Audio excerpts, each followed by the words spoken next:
Anthropic's Claude launches its 3.7 version of Sonnet with enhanced AI reasoning and extended thinking mode. IBM's acquisition of DataStax, is it a fight to stay relevant in AI and enterprise data?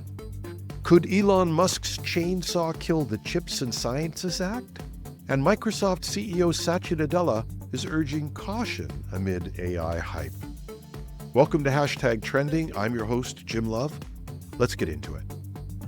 Anthropic has unveiled Claude 3.7 Sonnet, its latest AI model featuring extended thinking mode designed to improve complex problem-solving capabilities.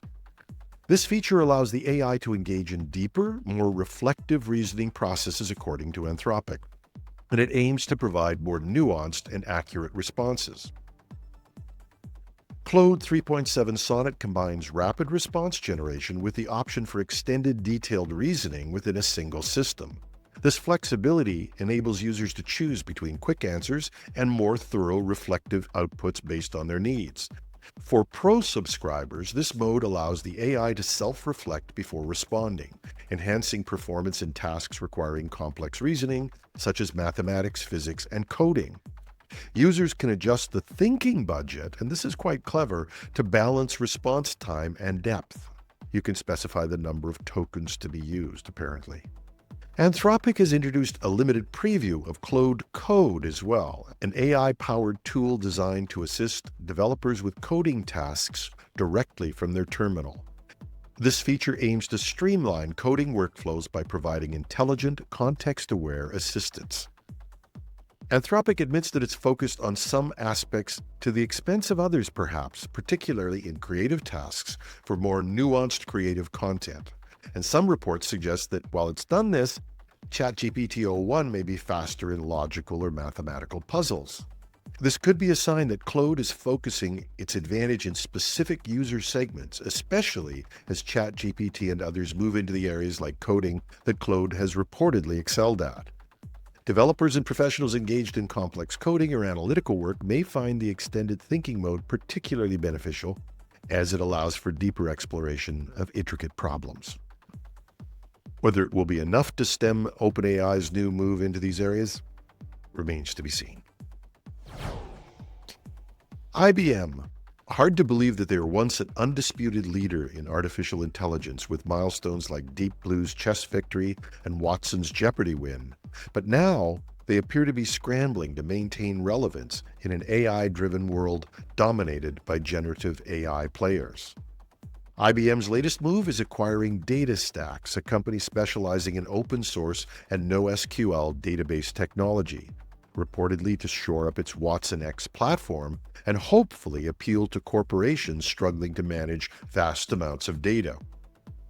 The acquisition aims to integrate DataStax's expertise in handling unstructured data, something IBM has reportedly struggled with, into Watson X, its AI and data analytics suite.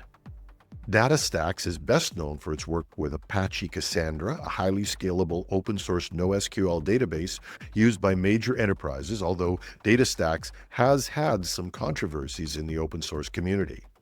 So IBM plans to use this technology to enhance its Watson X data, its AI-focused data lakehouse, and improve its ability to support generative AI applications in general. And while IBM presents this as a strategic expansion, it's also an acknowledgement that it needs help in keeping up with companies like Google, Amazon, and Microsoft, which threaten to dominate the AI infrastructure market. IBM's AI aspirations have lagged since Watson's much-hyped push into healthcare faltered, and Watson X has yet to make a significant dent in the enterprise AI space. By acquiring DataStax, IBM is betting that better data management tools will help convince large enterprises to stick with its AI solutions rather than shifting to more dominant cloud providers. In pushing its open source solutions, it also seems to be trying to leverage the street cred that acquiring Red Hat had brought to the organization. But it still seems that for IBM, this acquisition is less about innovation and more about survival in this key area. The company needs to prove that Watson X can compete in a world where AI isn't just about algorithms, and it needs to make the case that it's about having the right data infrastructure to support them, and that IBM, with its decades of corporate experience, is the right company to do this. Whether this deal will help IBM reclaim its footing remains to be seen, but the company can't afford to fall further behind in this critical area.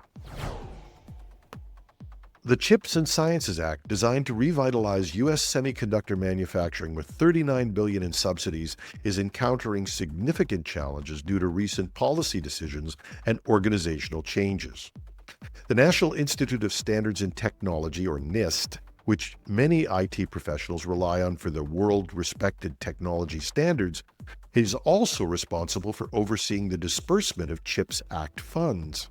But the organization is apparently poised to lay off approximately 500 employees.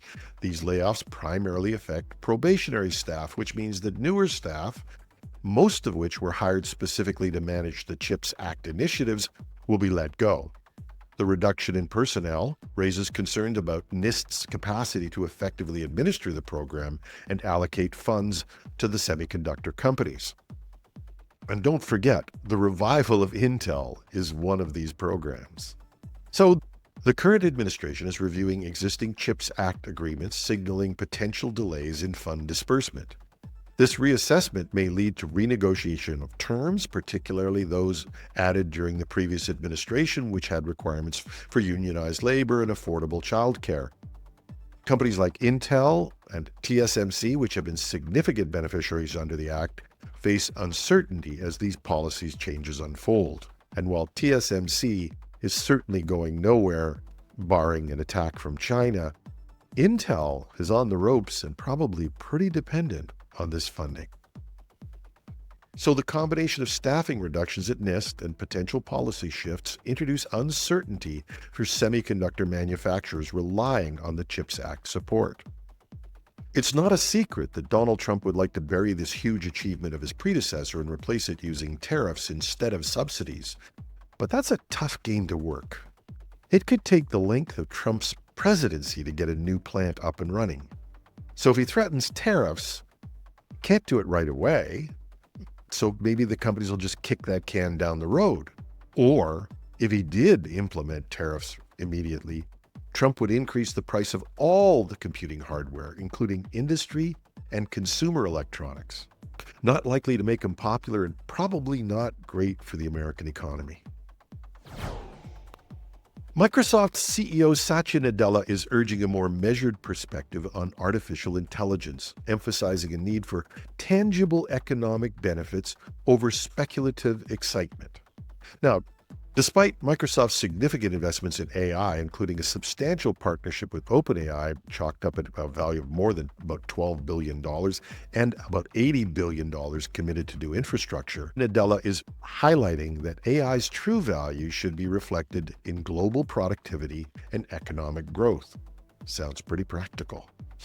In a recent podcast interview, and no, it wasn't with us, Nadella criticized the tech industry's tendency to claim artificial general intelligence milestones without real-world validation, these assertions as nonsensical benchmark hacking. He's advocating for a focus on AI's practical contributions, stating that the real benchmark is achieving significant global economic growth driven by AI advancements. Whether you call it a cautious or a practical stance, it comes as Microsoft has been rumored to be reassessing its AI infrastructure investments. Reports indicate that the company has canceled leases for several AI data centers in the U.S., suggesting that they think there's a potential oversupply and a strategic shift in response to evolving market demands.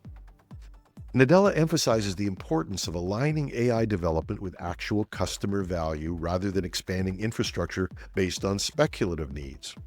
But this doesn't mean that Nadella is backing down from investing in AI.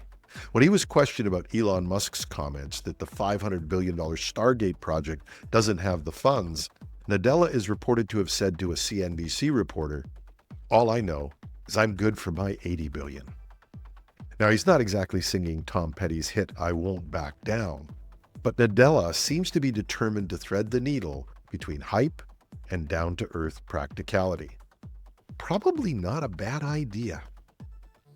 That's our show for today. Thanks for the interest in last weekend's Project Synapse, The Dark Side of AI. It was one of our top-rated shows for the year. I'm your host, Jim Love. Have a wonderful Wednesday.